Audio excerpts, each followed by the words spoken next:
जंगल था। जंगल में कालू नाम का चोर रहता था। कालू बड़ा बेवकूफ था। काफी हथियार लेकर रात को चोरी करने निकलता, लेकिन सुबह खाली हाथ वापस लौटता, क्योंकि कालू का वो बेवकूफ था।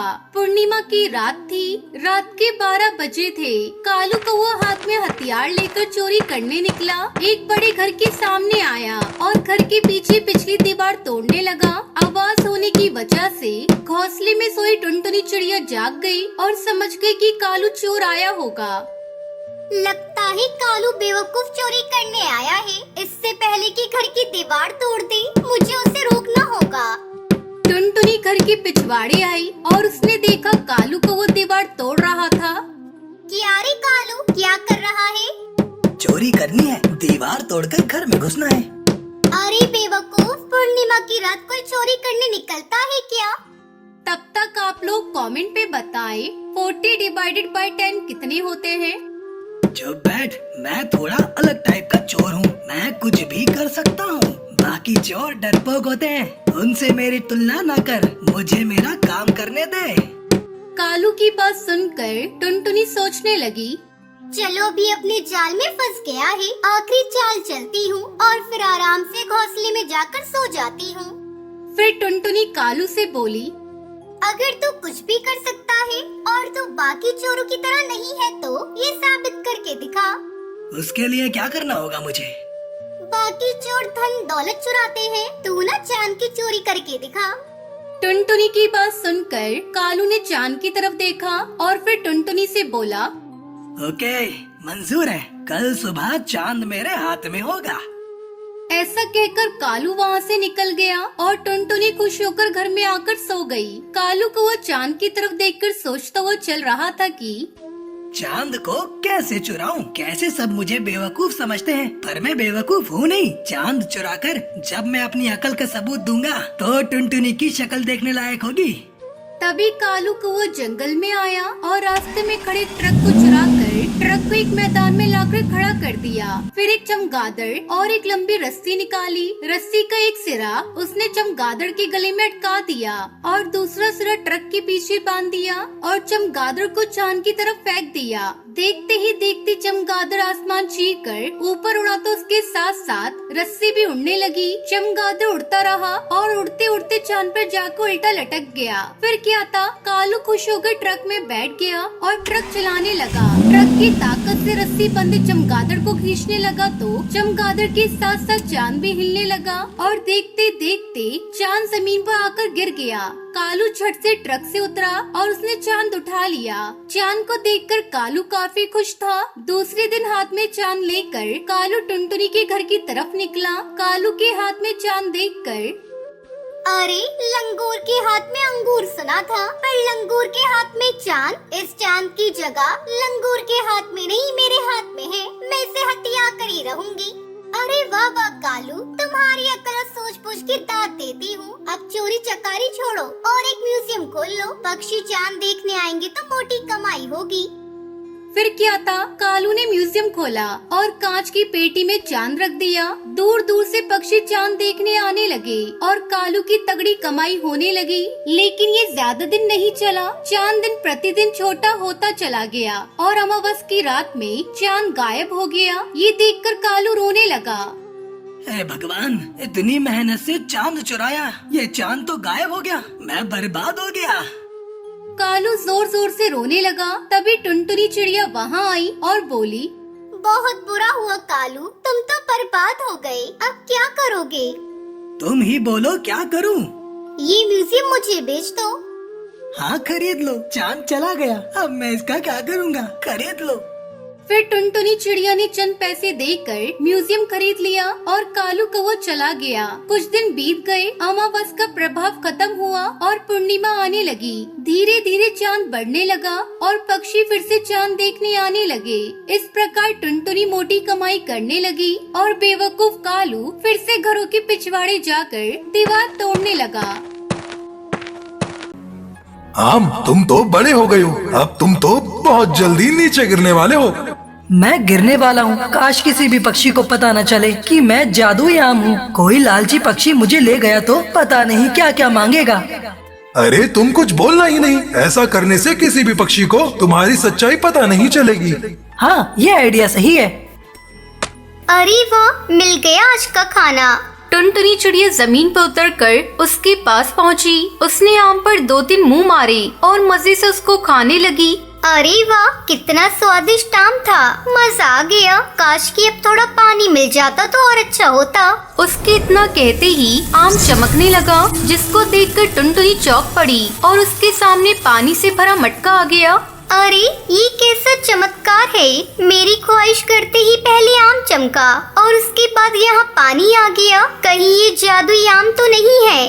तब तक आप लोग कमेंट पे बताएं 21×4 कितने होते हैं। हाँ, तुमने सही पहचाना। अरे वाह, तुम तो बोल भी सकते हो। हाँ टुनटुनी, मैं जादुई आम हूँ। अगर कोई जानवर मेरा एक बाइट खाकर विश मांगे तो मैं उसकी विश पूरी कर देता हूँ। ओह अच्छा, लेकिन जब तुम्हारे अंदर खाने को कुछ बचेगा ही नहीं तो क्या होगा? किसी भी पक्षी की 3 ख्वाहिश पूरी हो जाने के बाद मैं फिर से पूरा हो जाता हूँ और फिर उस पक्षी के हुक्म का गुलाम नहीं रहता। तो ठीक है, मेरी दूसरी ख्वाहिश है कि तुम हवा में उड़कर कहीं भी जा सकते हो। उसके इतना कहते ही आम हवा में उड़ गया। तुम्हारा बहुत बहुत शुक्रिया टुनटुनी, अब मैं तुम्हारे साथ ही रहूँगा। उस दिन के बाद वो दोनों साथ साथ रहने लगी। टुनटुनी अब जंगल के सभी जानवरों की खूब मदद करने लगी। जो भी जानवर कोई चीज चाहता, टुनटुनी उसको लाकर दे दिया करती। ये बात जंगल में फैल गई और इसी तरह बिल्लू बिल्ला के कानों तक ये बात पहुंच गई। लालची बिल्लू इसके पीछे का रहस्य जानने के लिए टुनटुनी के पास पहुंचा। हाय हाय, मेरी कोई मदद करो। टुनटुनी, कहाँ हो तुम? क्या बात है बिल्लू, तुम ऐसे क्यों करा रही हो? टुनटुनी, मेरी छाती में बहुत दर्द हो रहा है। तुम मेरे लिए अभी काली पहाड़ी पर उगने वाला फूल ला सकते हो। उसमें हर दर्द को गायब करने की शक्ति होती है। उसको तड़पता देखकर टुनटुनी को उस पर रहम आ गया। तुम यही रुकना दोस्त, मैं बस अभी आती हूँ। ये कहकर टुनटुनी अपने घर के अंदर चली गई। बिलौटा भी दबे पांव उसके घर के अंदर झांककर देखने गया। टुनटुनी ने आम के अंदर एक मुंह मारा और फिर बोला, जादुई आम, मुझे अभी काली पहाड़ी पर उगने वाला नीला फूल चाहिए।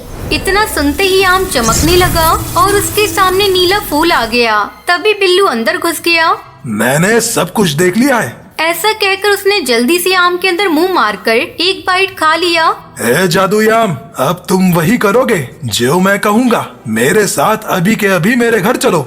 ऐसा कहते ही आम चमकने लगा और हवा में उड़ गया। तुम ये ठीक नहीं कर रहे हो बिल्लू। आम दोस्त, इसके साथ मत जाओ। इसने मेरा बाइट खाकर ख्वाहिश की है टुनटुनी, मुझे इसकी ख्वाहिश पूरी करनी ही पड़ेगी। अब बिल्लू बिलौटा वहाँ से निकला और आम भी बेबस होकर उसके पीछे पीछे उड़ गया। पता नहीं ये बिल्लू क्या करेगा। ए जादुई आम, आज जो शिकार भालू ने किया है उसको वहाँ से गायब करके अभी के अभी मेरे सामने लेकर आओ। इतना कहते ही आम चमकने लगा। कुछ पल में बिल्लू बिल्ला के सामने खाना आ गया। अरे वाह, कितना ताजा मांस है। ये कहकर बिलौटा उसको मजे से खाने लगा। अगले दिन बिल्लू बिलौटा सोचने लगा, आज तो मेरा मन है कि जिगरबाज के हाथों शिकार किए हुए जानवर का मांस खाऊं। ऐसा कहकर उसने आम को हुक्म दिया। बाज के खाने की चोरी होने वाली बात अब पूरे जंगल में फैल गई और जिगरबाज ने शाम के टाइम सभी पक्षियों को सभा में आने का हुक्म दिया। वाह, मजा आ गया। ये जिगरबाज का शिकार तो बहुत ही बड़ा निकला। आगे भी कई दिनों तक चल जाएगा। ऐसा कहकर वो आराम से सो गया। शाम के टाइम टुनटुनी चिड़िया उसके पास आई। टुनटुनी, तुम यहाँ क्या कर रही हो? मैं मेरे दोस्त आम से मिलने आई थी। ये सब मेरा है, तुमको इसकी परवाह करने की कोई जरूरत नहीं है। ए जादुई आम, आज तुम मेरे लिए ताजी ताजी मछलियों का इंतजाम कर दो।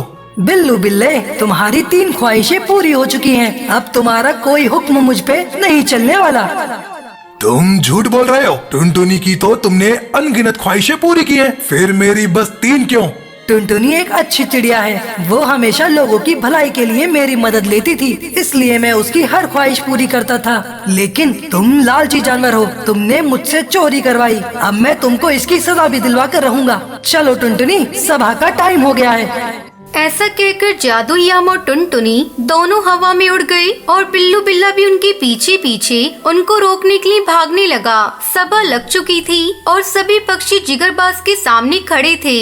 आज मेरा भी खाना चोरी हो गया। आखिर वो जानवर कौन हो सकता है जो इतनी सफाई से चोरी कर रहा है? तभी आम और टुनटुनी वहाँ पहुँचे। बिलौटा भी उनके पीछे पीछे वहाँ पहुँच चुका था। जिगरबाज, मैं तुमको कुछ बताना चाहता हूँ। अरे एक आम कैसे बोल रहा है? जिगरबाज, मैं एक जादुई आम हूँ। आज तक जंगल में जो भी चोरियाँ हुई वो मुझसे बिल्लू बिलोटे ने जबरदस्ती करवाई थी। तुम्हारी इतनी हिम्मत बिल्लू बिलोटे, तुमको काले पानी की सजा दी जाती है। आज से तुम वहीं कैद रहोगे। बिल्लू बिल्ला को उसके किए की सजा मिल चुकी थी। ये सुनकर टुनटुनी खुश हो गई। चलो आम, अब तुम मेरे घर चलो। आम टुनटुनी के साथ उसके घर चला गया और उस दिन के बाद से आम हमेशा टुनटुनी के साथ ही रहने लगा। ईरान के जंगल में पशु पक्षी प्रेम से रहा करते थे। उसी जंगल में एक पक्षियों का अनाथ आश्रम था। अनाथ आश्रम में बहुत से अनाथ पक्षी रहा करते थे। अनाथ आश्रम की संचालिका बबली कबूतरी थी। उसी अनाथ आश्रम में एक टुनटुनी नाम की अनाथ चिड़िया रहती थी। वो बहुत ही सुंदर थी और विवाह योग्य हो गई थी। अनाथ आश्रम की संचालिका उसके लिए योग्य वर की तलाश कर रही थी। एक दिन हरिया तोता उनके अनाथ आश्रम आया। अरे वाह बबली मैडम, आपने तो इन अनाथ बच्चों की माँ से भी बढ़कर देखभाल की है। आपका सेवा भाव देखकर तो मैं बहुत खुश हूँ। यदि मेरे लायक कोई सेवा हो तो अवश्य बताइए। धन्यवाद हरिया तोता। मेरे आश्रम में बहुत सी अनाथ चिड़िया रहती हैं। उनमें से एक चिड़िया जो बहुत ही खूबसूरत और बहुत ही भोली है। मैं उसके लिए एक योग्य वर की तलाश कर रही हूँ ताकि उसका घर बस जाए और उसे अनाथ आश्रम में ना रहना पड़े। अगर आपकी नजर में कोई योग्य चिड़ा हो तो मुझे जरूर बताइएगा।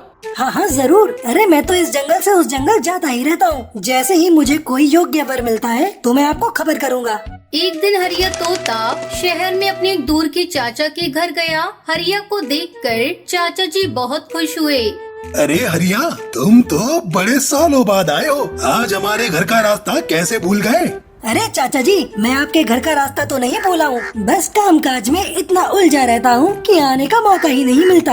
अरे कोई बात नहीं, आखिर तुम्हें अपने चाचा की याद तो आई। और एक खुशखबरी सुनो, मेरा बेटा जंगल का प्रधान बन गया है। अब तो बस एक ही ख्वाहिश है कि एक सुंदर सी बहू उसके लिए आ जाए तो मेरा बुढ़ापा सफल हो जाए। जब से कालू की माँ का देहांत हुआ है तब से इस घर में किसी चिड़िया के पैरों की पायल नहीं गूंजी। हरिया, तुम तो जानते हो मैंने किस जतन से अपने बेटे को पाला है। ये सुनकर हरिया को अनाथ आश्रम की संचालिका की बात याद आ गई। हरिया तोता ने तुरंत अपनी बात चाचा जी के सामने रखी। चाचा जी, मेरी नजर में आपके बेटे कालू के लिए एक बहुत अच्छा रिश्ता है। अच्छा, कौन है वो बताओ? हमारे जंगल में एक अनाथ आश्रम है जिसे बबली कबूतरी चलाती है। उनके अनाथ आश्रम में एक चिड़िया है जिसका नाम टुनटुनी है। वो विवाह योग्य हो गई है। यदि आप चाहें तो टुनटुनी और कालू की जोड़ी बन सकती है। टुनटुनी बहुत सुंदर और गुणों की खान है। अरे ये कैसी बातें करते हो हरिया? है जिस लड़की की जात का पता नहीं, धर्म का पता नहीं, अब पता नहीं किसकी संतान है और पता नहीं किस वंश से है, कौन से कुल, कौन से धर्म से ताल्लुक रखती है। भला मैं उसे अपने घर की बहू कैसे बना सकता हूँ? मेरा बेटा जंगल का प्रधान है। क्या उसे अच्छे घर की चिड़ियाओं की कोई कमी है क्या, जो ऐसी कुलहीन चिड़िया से उसे ब्याह दूं? अरे नहीं चाचा, ऐसा कब कहा कि आपके बेटे को योग्य चिड़िया नहीं मिलेगी? अरे मैं तो ये कह रहा हूँ कि वो चिड़िया बहुत योग्य है। तो उसे और योग्य वर मिल जाएंगे। मैं अपने बेटे की शादी किसी अनाथ से नहीं करूँगा। हरिया वहाँ से उतरा समूह लेकर चला आया। एक दिन की बात है, हरिया के घर उसका भाई कालू आया। हरिया उसे देखकर बहुत प्रसन्न हुआ। अरे कालू तू? हाँ भैया, मैं यही नजदीक किसी काम से आया था तो सोचा आप लोगों से मिलता चलूं। अरे वाह भाभी, आप तो बहुत अच्छा नाश्ता बनाती हैं। आप लोग तो जानते ही हैं, माँ के देहांत के बाद पिताजी ने ही मुझे पाला है। उनके हाथों की कच्ची पक्की जली हुई रोटियाँ खाकर ही बड़ा हुआ हूँ। ऐसे भोजन के लिए तो मैं तरस गया था। देवर जी, आप चिंता मत कीजिए, आपके लिए हम जल्दी बहुत अच्छी चिड़िया ढूंढ देंगे। फिर वो रोज आपको टेस्टी टेस्टी खाना पका कर खिलाएगी। खा पी कर कालू जंगल की सैर करने गया तो उसे वहाँ एक अनाथ आश्रम दिखाई दिया। कालू ने सोचा क्यों न इस अनाथ आश्रम में कुछ दान दक्षिणा दे दी जाए। ये सोचकर वो अनाथ आश्रम पहुँचा और बबली से मिला। नमस्कार मैडम, मैं जंगल का प्रधान कालू कौआ हूँ। आप तो बहुत ही नेक काम कर रही हैं। मैं आपके अनाथ आश्रम को कुछ दान देना चाहता हूँ। आपका बहुत बहुत धन्यवाद, परंतु दान ही सब कुछ नहीं होता है। इसके अलावा भी इन बच्चों की कुछ सामाजिक जरूरत है। उदाहरण के लिए मेरे इस अनाथ आश्रम में टुनटुनी नाम की एक चिड़िया विवाह के योग्य हो गई है। वो सर्वगुण संपन्न है। अनाथ होने के कारण इसके लिए योग्य वर नहीं मिल रहा। ज्यादातर 2 बच्चों के पिता या तलाकशुदा के ही रिश्ते आ रहे हैं। समाज का अनाथ बच्चों के प्रति नजरिया पता नहीं कब बदलेगा। अरे वाह, आपके विचार सुनकर तो मुझे बड़ी प्रसन्नता हुई। आप सत्य कहते हैं, जब तक हमारे विचार नहीं बदलेंगे तब तक समाज नहीं बदल सकता। यही तो मैं कहना चाहती हूँ। पैसे देकर लोग सोचते हैं कि वे अपनी जिम्मेदारियों से मुक्त हो गए। क्या मैं उस चिड़िया से मिल सकता हूँ जिसके बारे में आपने अभी अभी बात करी है? हाँ हाँ, क्यों नहीं।